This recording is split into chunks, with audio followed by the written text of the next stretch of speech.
Pues antes que nada, muchísimas gracias. No, por nada, un gusto. Aquí estamos.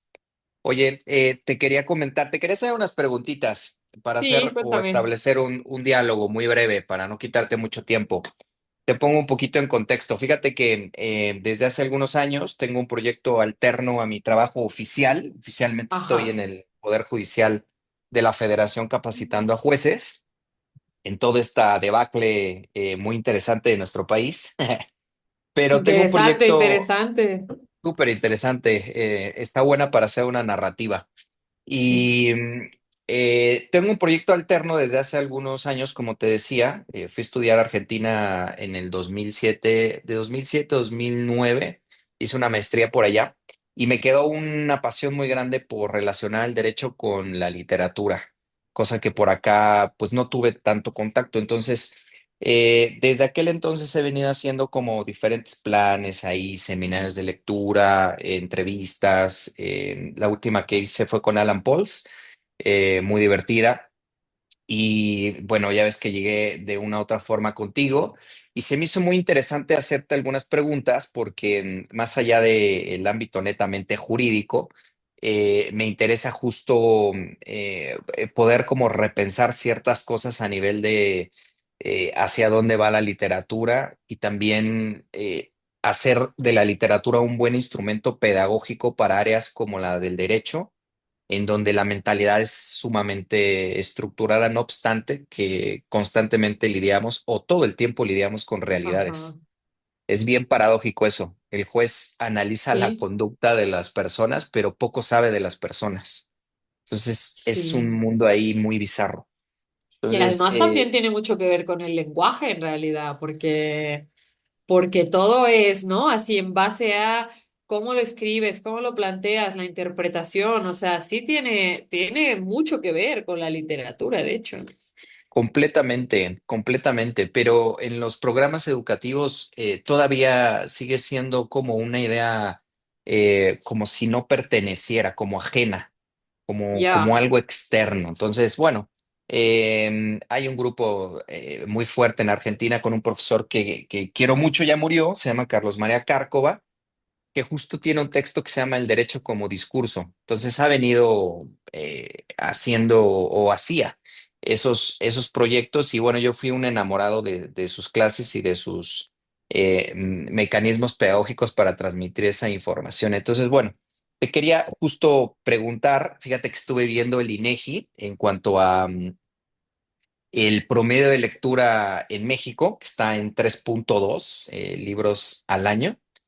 Y me llamó mucho la atención que todavía sigue siendo el libro el que tiene más porcentaje de lectura, el 41.8, pero después viene ya las páginas de internet, las revistas, los periódicos y las historietas, en ese orden, ¿no? Entonces te quería preguntar a ti, con base en tu experiencia, ¿cómo has visto esta transformación de la literatura?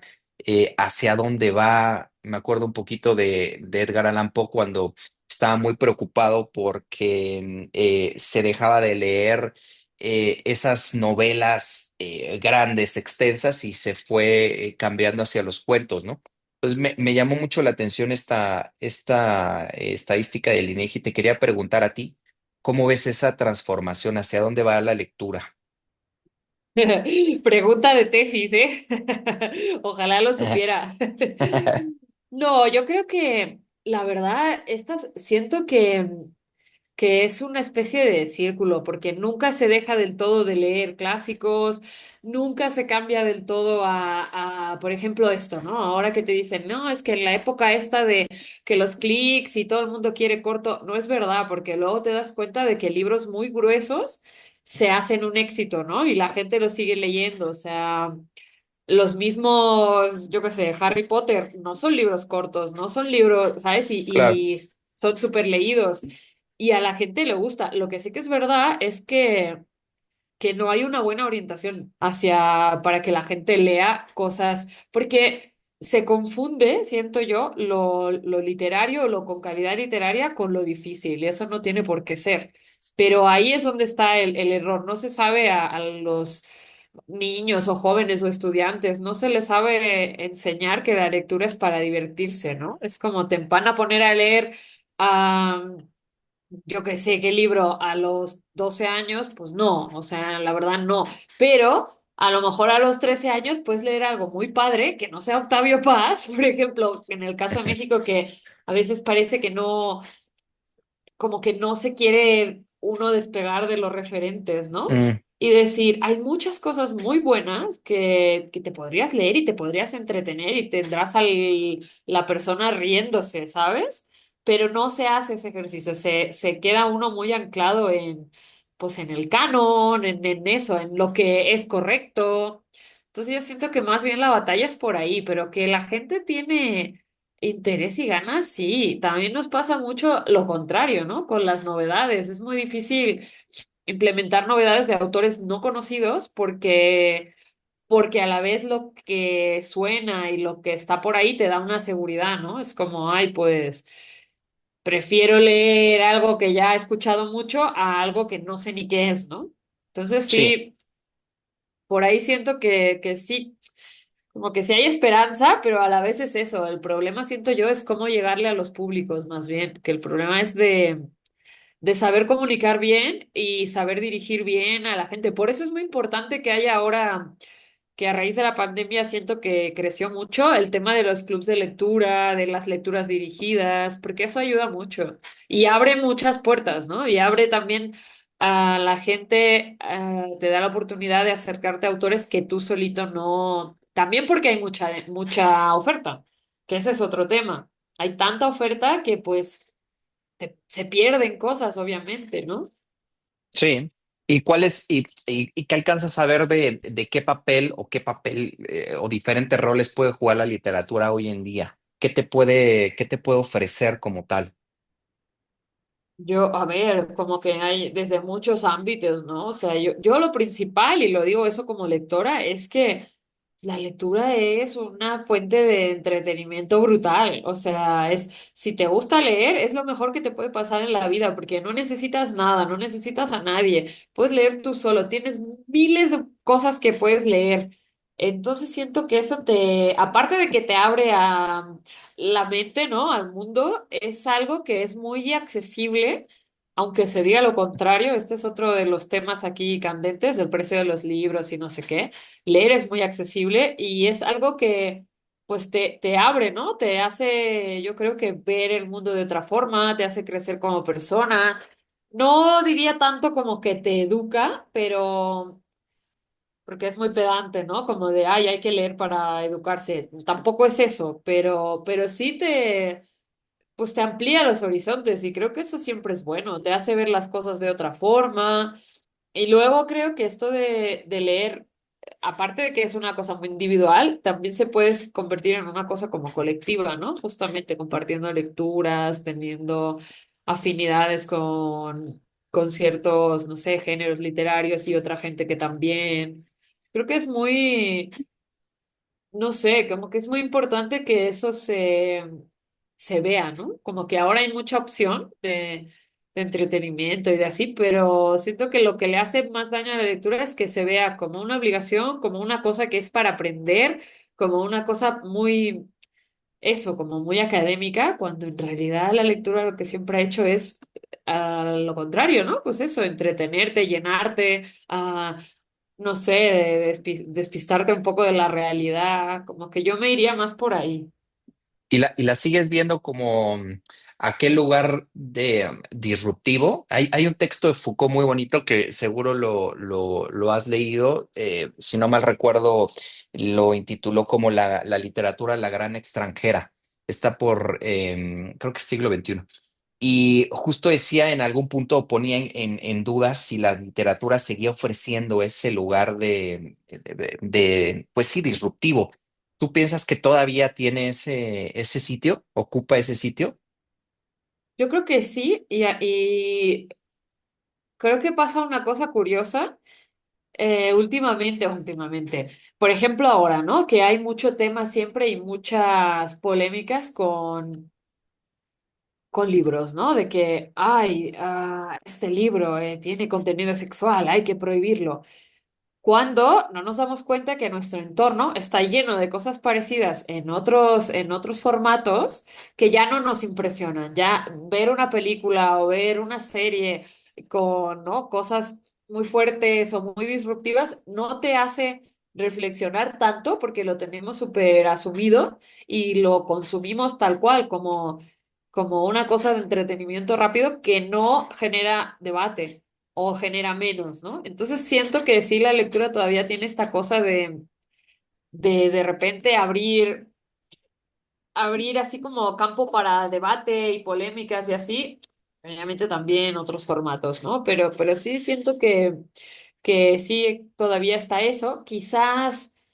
Ah, quizás de repente este tema de la corrección política lo mata un poco, ¿no? Porque al final, pues también nadie quiere, como que es como con los medios, ¿no? Los medios, pues ya no quieres leer cosas que no te gustan. Entonces, igual con la literatura, la gente se va a leer cosas que le gustan. Es difícil que uno se compre un libro de un autor que, yo qué sé, ¿no? Que te cae mal, que es de derechas, que está a favor del aborto, ¿no? Digo, en contra del aborto y pues, no lo vas a querer leer, ¿no? A lo mejor sí te lees un artículo en el periódico para ver qué dice o así, pero como que también ya no te enfrentas tanto a lo negativo, ¿no? Siempre te vas a dirigir hacia lo que tú quieres leer.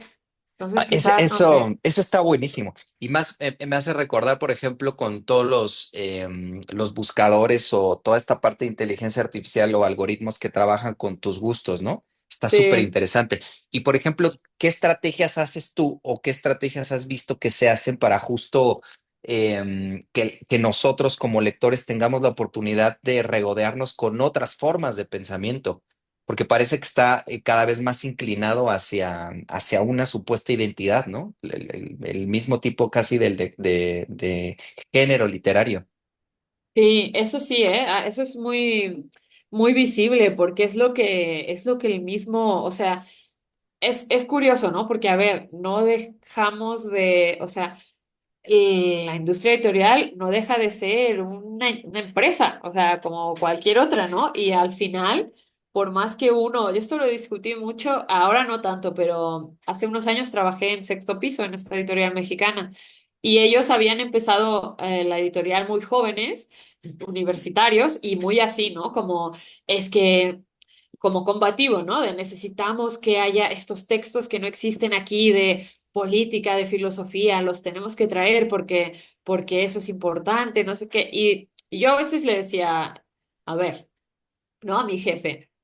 Al final lo que queremos, claro, es vender libros. Obviamente tú no te vas a poner a hacer libros de cosas que no te gustan nada, pero sí te vas amoldando y te vas amoldando en el Sí, sentido de que te das cuenta de que, pues, si quieres subsistir en este medio, también le tienes que dar a la gente un poco lo que le interesa, lo que te puede funcionar mejor. Entonces, también es verdad que la industria se adapta mucho, porque si no, evidentemente estás abocado al fracaso, ¿no? Si tú estás haciendo algo tan radical que a nadie le va a interesar, pues como no tengas una familia rica que te sustente, sí, no lo vas a poder publicar eso, ¿no?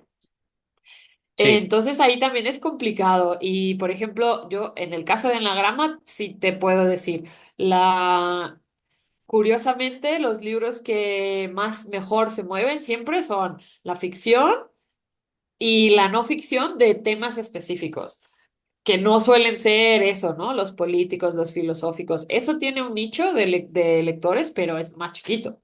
Y eso es Claro. difícil que llame la atención, porque, pues por eso, ¿no? Porque la gente prefiere leerse una novela, la que, ay, este que ganó el premio Booker. Se van a preferir leer eso que si yo te digo, ay, pues va a sacar un libro sobre el anticolonialismo. Eso me va a costar más de mover. Y eso es difícil de dentro de las estructuras que ya tenemos, digamos, porque también estamos trabajando con unas estructuras establecidas, ¿no? Es que ojalá, ¿no? Que tuviéramos en la editorial así de, mira, vamos a hacer un equipo de innovación, ¿no? Con las empresas de IT.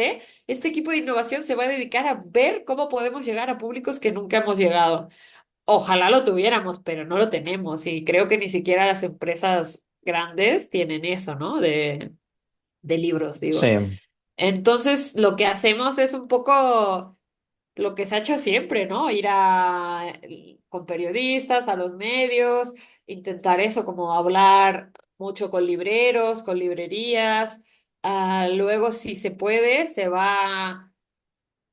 intenta acercar a, pues, al mundo de la academia, ¿no? A las escuelas, a las universidades. Pero pues sí, también es verdad que eso no es un trabajo que podamos hacer como regularmente, porque pues no te da.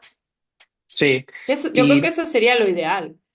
Y además también es una, creo yo, una falta de estrategias o de pluma de los escritores eh, que no saben o no se sabe comunicar o no se sabe construir una historia que pueda seducir, ¿no? Porque pienso en este autor que fue uno de o el contacto que hice contigo de Benjamín Labatut, cómo trae temas que aparentemente pueden ser muy complejos o que son complejos, como es el mundo de la ciencia y Sí. a través de cierta escritura logra conectar de manera muy interesante con el lector no especializado en ciencia, ¿no?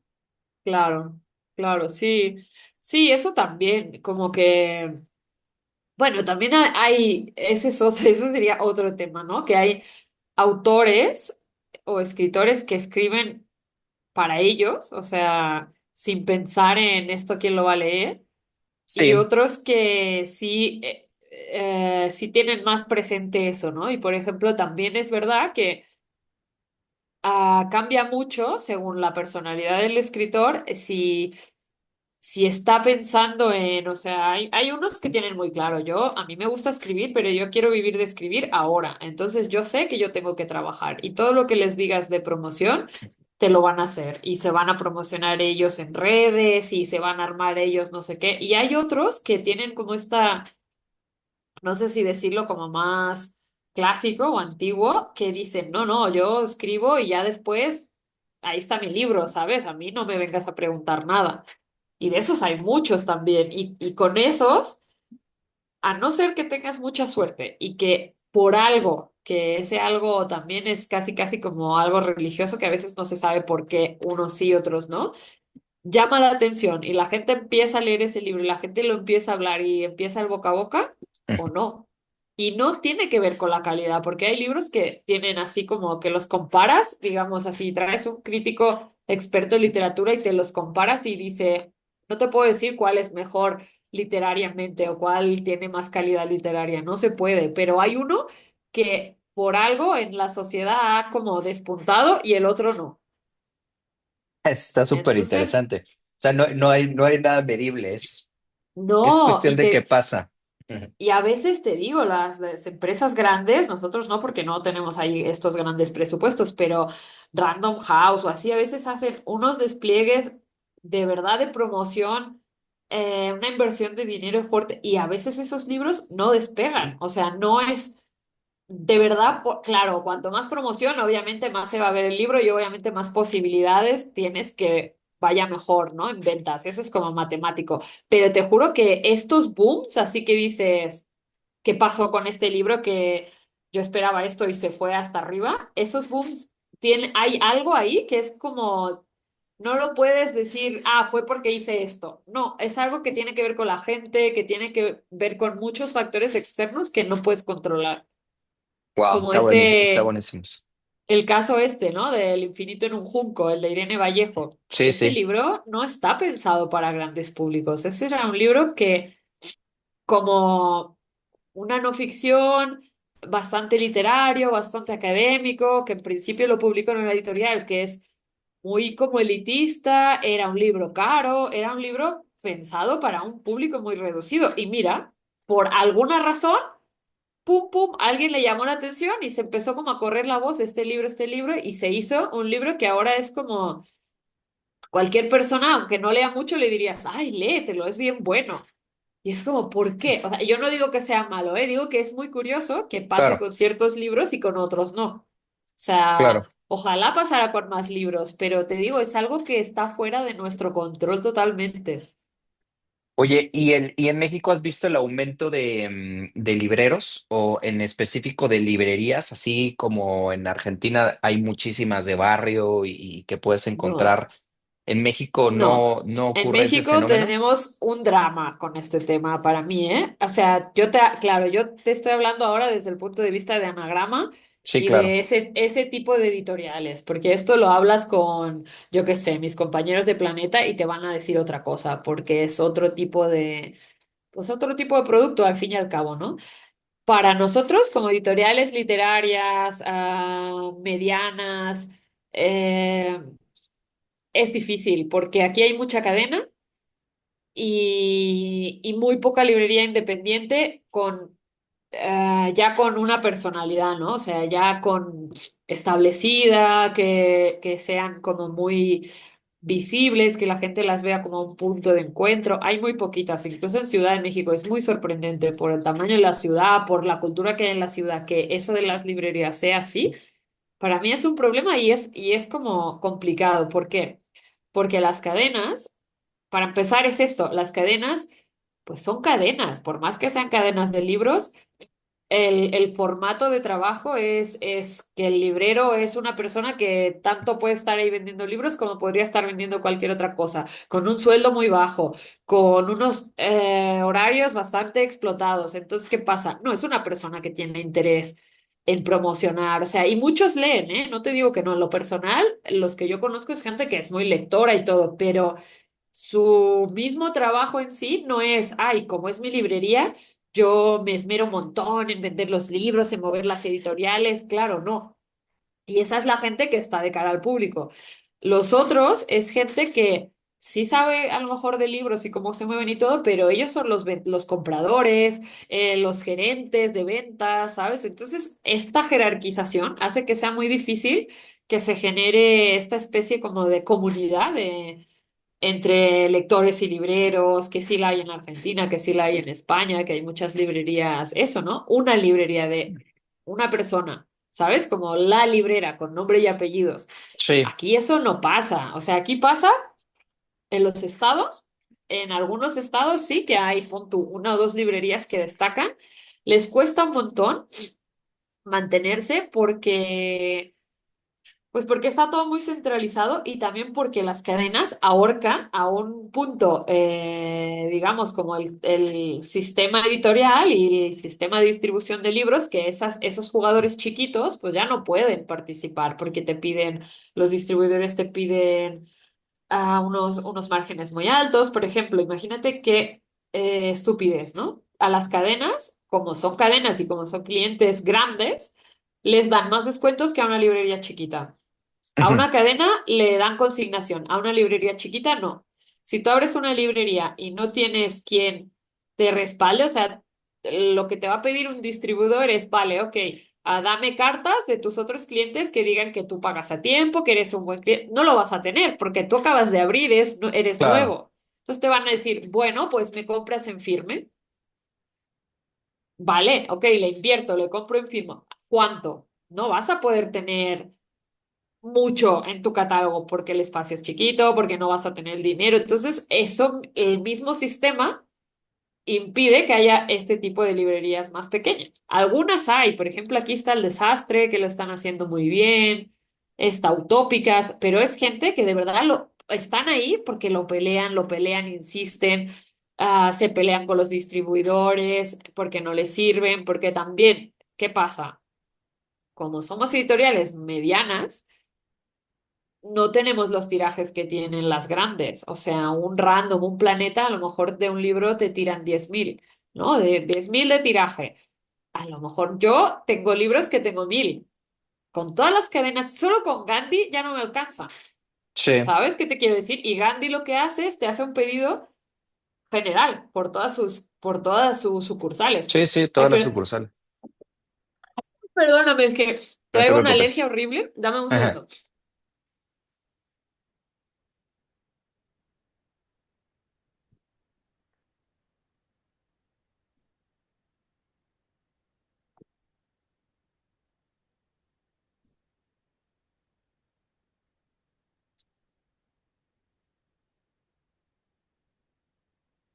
Que luego me siento y me da frío y me sale la alergia.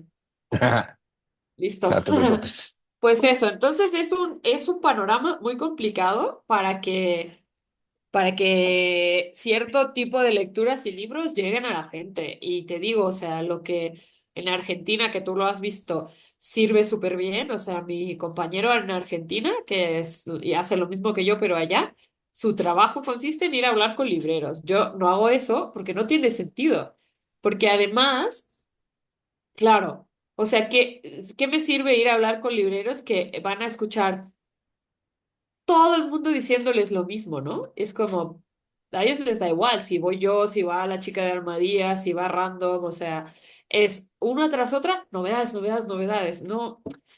Y a ellos, obviamente, como trabajan en una empresa grande, les da igual si se vende más el tuyo, si se vende más el otro, y con razón, ¿no? Y ahí Claro, no. Entonces, ese trabajo de ganarte a los libreros, de que el librero como que apadrine libros y te ayude a hacer esa promoción, aquí no se puede hacer. Es muy difícil. interesante. Y las que medianamente sobreviven cautivan a cierto tipo de lector, ¿no? El que le gusta salirse de las Sí, grandes sí, exacto. librerías. Exacto. Esas ya de plano dicen, bueno, yo me tengo que especificar en algo, ¿no? Entonces ya no voy a tener bestsellers, no voy a tener libros de no sé qué, voy a tener más, siento que todas se enfocan más en ser literarias, ¿no? En el sentido de eso, de quizás no tener, pues eso, ¿no? Libros más de divulgación general, no o sea, tienen eso, pues, literatura tal cual, ¿no? Qué Y sí buenísimo. hay, pero son proyectos, eso es lo que te digo, o sea, así de grandes, por ejemplo, una que sería, según yo, el equivalente a una librería argentina o española, Profética en Puebla.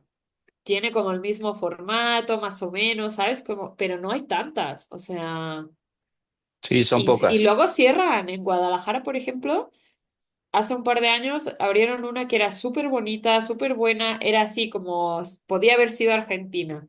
Y ya cerró, porque no da, o sea, Sí, no te es da, una lástima. es muy difícil también por eso, porque la distribución es complicada. Sí, es una pelea, es difícil. Pero bueno, también puede ser un área de oportunidad pensarle a ver desde otro lado. ¿Y Sí, qué autores recomiendas de anagrama que últimamente hayan salido, o no, a lo mejor no últimamente, pero que sean unas joyas para poder leer? que sea. Mira, ¿te leíste el de Hernán Díaz de Fortuna?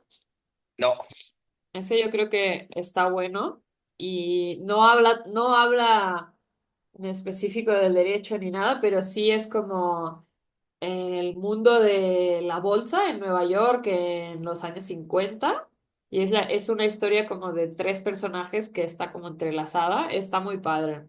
Es una novela buena, creo yo, como que además siento que tiene los dos planos, ¿no? Es una novela como bastante literaria, pero a la vez que engancha mucho y te la puedes leer así sin darle muchas vueltas, pues, ¿no? Esa yo la recomendaría, por ejemplo. Ahora, ¿qué más? el derecho se está metiendo mucho, como muchas áreas del conocimiento con inteligencia artificial, te decía también, La con toda inteligencia esta... artificial, ¿sabes cuál? El de Juan Villoro, el nuevo, que se llama No Ah, soy sí lo un leí. robot. No soy un robot, sí, ya me lo eché, está buenísimo. Ese. Luego está este que este está interesante del planeta de los hongos, que habla como las empresas así de tecnología, tipo de Silicon Valley, de tech y así, cómo siendo tan eso, ¿no? Como científico, tecnológico y así, han echado mano de hongos alucinógenos y drogas alucinógenas para inventar sus cosas tecnológicas. Entonces está padre porque es como un poco la historia de las drogas alucinógenas, pero no hippies, sino al contrario, como desde empresarios, Ok. está bastante interesante. A ver si después, ¿quién más hay? Un autor muy interesante, mira, si te gustan ahí la literatura argentina, es Michel Nieva. Ajá, Michel Nieva es un autor joven que de él tenemos tres libros. Uno que es novela, como así novela distópica futurística, que se llama La infancia del mundo, pero luego ajá. hay otros dos que son no ficción, que ese creo que te puede gustar mucho, que uno se llama Tecnología y Barbarie y el otro se llama Ciencia Ficción Capitalista, que tocan un poco esos temas, ¿no? Como el de Tecnología y Barbarie justo habla mucho de eso, cómo la literatura y la tecnología se relacionan, ¿no? Y se han Ah, relacionado a lo largo buenísimo. de la historia. Y el de Y el de ciencia ficción capitalista, pues tal cual, dice que la literatura de ciencia ficción, o sea, que todo lo que ha ocurrido así como en el capitalismo, como todos estos inventos de Elon Musk y así, que eso no sale de la nada, dice eso, la literatura de ciencia ficción antigua ya te estaba proponiendo esas ideas, o sea, esas ideas ya Sí, estaban ahí. Entonces habla un sí, poco de eso, ese está muy bueno. sí, Es claro. uno de estos No hay, cuadernos chiquitos. Sí. no hay algo que sale así como justo de la nada, ¿no? Es Claro, conocimiento exacto. que se va mezclando y se retoma y demás. Y luego, no sé, en la colección esta, por ejemplo, de crónicas, Ajá, hay cosas así como bastante interesantes que sobre, no sé, ahora hace poco sacamos uno que es una historia de un padre, de un padre que, ¿cómo es? Espérate. Él es palestino, pero vive en Jerusalén o trabaja ahí y su niño va a la escuela y hay un accidente de coche, entonces, no, de autobús, entonces él como es palestino, tiene ujú, que pasar así mil peripecias para que le digan dónde está su hijo, en qué hospital, no sé qué, y te cuenta esta historia, pero a la vez lo que te está mostrando es cómo está el conflicto Israel-Palestina, ¿no? Pero sin contarte el conflicto, sino a través de una especie de ejemplo. Entonces, ok. ese es de un periodista gringo, se llama Nathan Troll. Ese está muy bueno, ese es bastante nuevo. ¿Qué más? ¿Qué más? ¿Qué más? ¿Qué a ti qué te gusta más así? Creo que estos que me acabas de recomendar están buenísimos. Justo lo que trato es de primero de leerlos y después de recomendar a, pues, a jueces o a todo este ámbito del derecho este tipo de escritura distinta que pueda aperturar incluso para que se sepan cuáles son dinámicas sociales distintas, porque Claro, como te decía, estamos años luz de entrarle a esos temas. Está buenísimo con eso. claro, sí, Pues échale un ojo perfecto, a la de le voy a echar crónicas, un ojo. porque luego siento que ahí puede haber temas interesantes, ¿no? Porque, por ejemplo, hay uno que ganó hace un par de años el premio de crónica, que es sobre, ¿te acuerdas un caso en Cuba que hubo como una rebelión de la gente del mundo de la cultura e hicieron una huelga de hambre? Sí. Eso fue como antes pues, en pandemia, creo, antes de la pandemia. Entonces, este chico que es cubano escribe esta crónica sobre eso, pero claro, está muy bien porque tú la puedes pensar desde el punto de vista también del derecho, ¿no? Pero él te la está contando desde el punto de vista periodístico, pero periodístico literario, porque es crónica, ¿sabes? Es crónica narrativa. Entonces, siento que eso te puede servir muy bien, ¿no? Este tipo de relatos. Sí, sí, sí, justo eso. Sí, no es en específico que hablen de algo del derecho, sino que Claro, claro. el que está inmerso en el derecho pueda adentrarse en la crónica social y eso está buenísimo. Que sepa qué está Claro, ocurriendo, cómo se vive, cuál es el imaginario de la gente. Eso está exacto, perfecto. eso está bueno. Y luego, a ver, ¿cuál más? Estoy pensando, a ver, a mí me gusta mucho, pero ese ya es como gusto personal, una autora que es argentina que se llama María Gainza, Ujú, que tenemos de ella tres novelas y todas son muy relacionadas con el arte, pero son ok, novelas. Entonces, ella a mí me encanta, creo que es muy buena escritora. Luego hay una que también es argentina que se llama Ariana Harwich, que también me gusta mucho, es ujú, bastante más dark, pero me gusta. Y estoy pensando en los latinoamericanos, igual también para... Luego, por claro. ejemplo, hay mucho argentino, Pablo Mauret también me gusta mucho. Uno que está muy bien sobre Perú, La lealtad de los caníbales, de un autor peruano que se llama Diego Treyes Paz, Ujú, que a raíz de como la historia de dos personajes te está contando como la historia de Perú, ¿no? Y política y social de Perú. Ese me parece muy bueno. Ah, ¿qué más? ¿Qué más? Ahora voy a ver los de los traducidos. De los traducidos, que hay así de nuevo que me haya gustado mucho. Que luego también, no te creas que me da tiempo de leerme todo, ¿eh? No, no, Ahora no, no del hace, tiempo ni con tres vidas. no, hace muy poco salió uno que que me pareció así clavado y no fue a propósito, pero se dio así. Es una autora de Estados Unidos que se llama A.M. Holmes y le publicamos un libro que se llama La Revelación, que es tal cual una sátira política de un presidente que podría ser Trump, aunque no lo dice, y cómo una persona que como hacia afuera da esta imagen de hombre fuerte que lo tiene todo controlado y súper así, ¿no? El macho, no sé qué, por dentro es un desastre, su mujer lo quiere Ah, abandonar, eso su está hija se bueno. da cuenta que el papá está loco, ¿no? Entonces es súper cínica, pero a la vez es un retrato de lo que es Estados Unidos muy cabrón. Sí, Ese se sí, llama sí. La Revelación, es nuevo, ese salió hace muy poco. Ah, mira, eso está buenísimo. Y no sé, ya pensaré más. Órale, perfecto. Pues te agradezco mucho este primer encuentro.